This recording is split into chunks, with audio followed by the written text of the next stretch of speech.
இன்றைக்கி cinema industry அப்படிங்கிறது வந்து வணிக ரீதியாக எந்த அளவுக்கு அது ஏற்றம் எந்த அளவுக்கு இறக்கம் அப்படிங்கிறது எனக்கு கரெக்டாக சொல்ல தெரியல.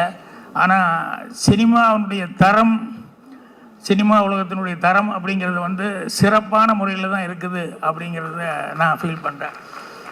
என்ன காரணம்னா, நான் சினிமாவுக்கு வர்றதுக்கு முன்னால் அப்போல்லாம் சினிமா படங்கள் பார்க்கும்போது இது எம்ஜிஆர் படம், சிவாஜி படம், ஜெமினி படம், எஸ்எஸ்ஆர் சார் படம் அப்படின்னு சொல்லிட்டு இப்படி ஆர்டிஸ்ட்டுக்கு பேராக சொல்லி படம் பார்த்துருக்கிறதுங்கிறது ஒரு இதாக இருந்தது.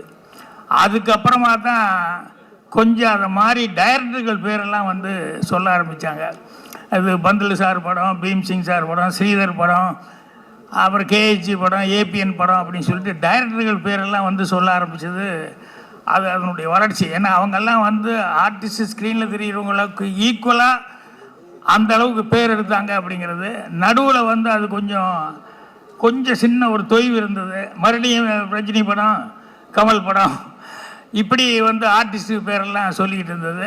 ஆனால் இன்றைக்கி கரண்ட்டில் பார்த்திங்கன்னா வெற்றிமாறன் படம், பாலா படம், ரஞ்சித் படம், இப்போது மாரி செல்வராஜ் வந்து அவார்டு வாங்கினார், அவர், மிஸ்கின்னு, இப்படி எல்லோரும் அந்த டைரக்டர்ஸ் பேரை சொல்லி இன்றைக்கி வந்து அந்த படங்களை வந்து சொல்கிறாங்க அப்படின்னு சொல்கிற அளவுக்கு இன்றைய காலகட்டத்தில் வந்து அவ்வளோ வளர்ச்சியாக இருக்குது அப்படிங்கிறது வந்து ரொம்ப ரொம்ப சந்தோஷமான ஆரோக்கியமான ஒரு சமாச்சாரம்.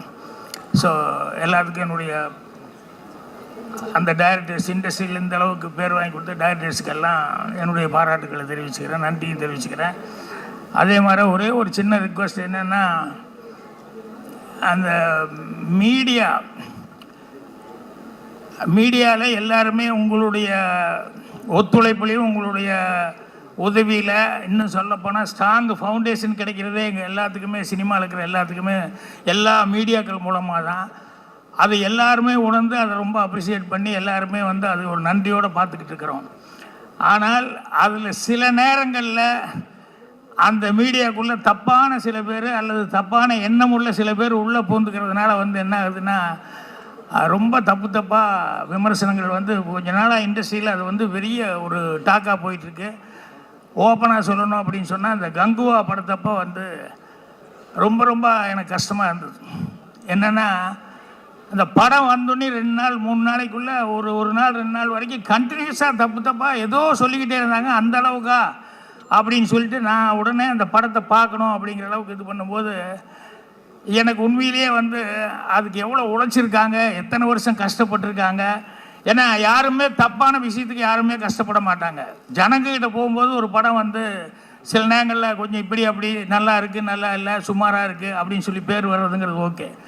ஆனால் முதல் நாள் 2வது நாள்லேருந்தே அதை பற்றி தப்பாக பேசி அதுக்கு யாருமே வராத அளவுக்கு ஒன்று பண்ணுறதுங்கிறது நினைக்கும் போது ரொம்ப கஷ்டமாக இருக்குது. ஏன்னா எனக்கு தெரிஞ்ச அன்னைக்கிளி படம் வந்தப்போ 2 நாள் 3 நாள் வரைக்கும் அந்த படத்துக்கு வந்து ஒரு இதில், அப்புறம் மவுத்து டாக் வந்ததுக்கப்புறம் அந்த படம் பிரமாதமாக அந்த படம் அந்த அளவுக்கு ஓடிச்சு. அதே மாதிரி மிஸ்கின் அவர் ஃபஸ்ட்டு அந்த படம் எடுத்துகிட்டு அந்த படம் நான் வந்து ப்ரிவியூ பார்த்துட்டு நான் ரொம்ப வருத்தப்பட்டு சொன்னேன், ஏங்க எந்த விளம்பரமும் இல்லாமல் என்னங்க இப்படி படம் ரிலீஸ் ஆகிருக்கு, இது 4 பேர்த்துக்கு போட்டு காமிச்சு அவங்களுடைய இதெல்லாம் முக்கியமான டைரக்டர்சிட்டியெல்லாம் வாங்கிட்டு நீங்கள் விமர்சனம் வாங்கிட்டு நீ படம் ரிலீஸ் பண்ண வேண்டாமா அப்படின்னு சொல்லிவிட்டு, இல்லை சார் ஒரு நெருக்கத்தில் பண்ணிட்டோம் அப்படின்னேன். அப்புறம் இதை போய் ஆஸ்கார் ரவிச்சந்திரன் கிட்ட கொண்டு போய் காமிச்சேன்னா, சார் இவ்வளோ சொல்லியிருக்காருன்னா படம் அப்படியா அப்படின்னு சொல்லிவிட்டு அவர் இன்னொரு தடவை படம் போடுங்க அப்படின்னு சொல்லிவிட்டு, அதுக்கப்புறம் படத்தை போட்டு பார்த்ததுக்கப்புறம் ஆஸ்கார் ரவிச்சந்திரன் அவர்கள் ஒரு 15 நாள் அதுக்கு வந்து எவ்வளோ பப்ளிசிட்டி கொடுக்குறோமோ கொடுத்து பூஸ்ட் பண்ணி ரீரிலீஸ் வந்து அந்த படத்தை பண்ணார். இன்றைக்கி மிஸ்கின்னு ஒரு டைரக்டர் நமக்கு இருக்கார், நல்ல டைரக்டர்னு பேர் வாங்கியிருக்காருன்னு சொன்னோம்னா அது அந்த மாதிரி ரீரிலீஸ் பண்ணது. அதே 16 வயதில் எனக்கு அசிஸ்டன்ட் டைரக்டராக வேலை பார்த்த படம், அதுக்கும் அப்படி தான். முதல்ல வந்து 2 நாள் 3 நாள் வந்து டாக்கே வந்து ஒன்றும் வரல. எங்கள் டைரக்டர்லாம் ரொம்ப அப்செட் ஆகிட்டார். நான் ரொம்ப கான்ஃபிடண்ட்டாக இருந்தேன். ஒரு தேட்டருக்காரர் வந்து என்னையா படம் எடுத்திருக்கேன் அப்படின்னு சொல்லி எங்கள் டைரக்டர் வந்து அம்மன் கிரியேஷன் ஆஃபீஸ்லேயே வந்து பேசி, அப்புறம் 2 நாள் 3 நாள் பப்ளிசிட்டி வந்ததுக்கப்புறம் பார்த்தீங்கன்னு சொன்னால், அதுக்கப்புறம் அந்த 16 வயதில் அதில் வேலை பார்த்த எல்லாத்துக்குமே மிகப்பெரிய பேர் இன்றைக்கி வரைக்கும் ஸ்டாண்ட் பண்ணுறதுக்கான ஒரு வாய்ப்புகள் கிடைச்சது. அதனால் மவுத்து டாக் வந்து ஒரு படத்தில் என்ன வேணாலும் நடக்கலாம், அது வேறு. ஆனால் மீடியா கிடச்சிருச்சு அப்படிங்கிறதுக்காக சில தப்பான ஆட்கள் உள்ளே நுழைஞ்சிக்கிட்டு அது மூலமாக வந்து என்னென்ன பேசக்கூடாதோ அதெல்லாம் பேசி ஒரு படத்தை வந்து ரொம்ப இது பண்ணுறாங்க அப்படின்னு சொல்லும்போது அது வருஷக்கணக்கில் கஷ்டப்பட்டு எடுத்து அந்த டெக்னீஷியன்ஸு அந்த நடித்தவங்க அவங்களுக்கெல்லாம் எவ்வளோ மனசு கஷ்டமாக இருக்கும் அப்படிங்கிறத நினைக்கும் போது ரொம்ப இருந்தது. நான் அந்த கங்குவா படம் பார்க்கும்போது உண்மையிலேயே கதையை வந்து சில நேரங்களில் வந்து ஃப்ளாஷ்பேக்கில் சொல்லி ப்ரெசென்ட்டை சொல்லி இப்படி சொல்லும்போது ஏதாவது ஸ்க்ரீன் பிளேயில் வந்து சீன்ஸு கொஞ்சம் முன்ன பின்ன வரலாம், அப்படி இருக்கலாம். அது ஜனங்க பார்த்து முடிவு பண்ணு. ஆனால் அதில் உழைப்புங்கிறது வந்து சின்சியரான ஒரு உழைப்பு அப்படிங்கிறத வந்து அதை கில் பண்ணுற மாதிரி வந்து பேசுனதுங்கிறது தப்பான ஆட்கள் தான். அந்த மீடியா கையில் கிடைச்ச உடனே அதை வச்சுட்டு பேசிட்டாங்க.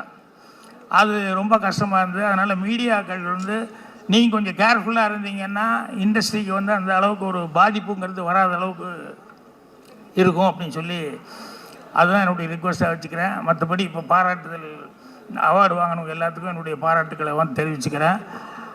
அரவிந்த் சாமி அவர் சொல்லும்போது சொன்னார், பாக்யராஜ் சார் அவர் தான் போட்டாங்க, அதுக்கப்புறம் அவர் ஷூட்டிங் போகிறதுனால என்னால் அவரும் எவ்வளவெல்லாம் படங்கள் செஞ்சுருக்காரோ அதனால் அவரும் ரொம்ப தகுதியான ஆள் தான். அவரும் அவர் கூட இருந்தவங்க எல்லாருமே சேர்ந்து நல்ல படங்களை தான் செலக்ட் பண்ணிக்காங்க. ஸோ எல்லாத்துக்குமே என்னுடைய வாழ்த்துக்களை தெரிவிச்சுக்கிறேன்.